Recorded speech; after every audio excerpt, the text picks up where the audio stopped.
স্বাগতম সবাইকে। কিভাবে এই যোদ্ধা অ্যাপে রিমুভ মানি করবেন, নিচে ওয়ালেটে ক্লিক করবেন, উপরে রিমুভ মানিতে ক্লিক করবেন। আপনি যে এমএফএস এর মাধ্যমে টাকা নিতে চান ওই এমএফএস টি নির্বাচন করবেন। এখানে আপনার অ্যাকাউন্ট নাম্বারটা দিবেন, কত টাকা নিতে চান তা লিখবেন।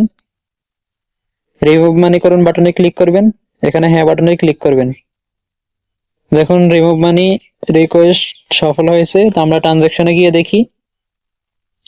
এখানে দেখুন প্রক্রিয়া অবস্থায় আছে। তো সর্বোচ্চ 5 থেকে 10 মিনিটের ভিতরে আপনি টাকাগুলো আপনার অ্যাকাউন্টে পেয়ে যাবেন। তো আমরা কিছুক্ষণ অপেক্ষা করে দেখি। তো আমরা ব্যাক দিয়ে দেখি।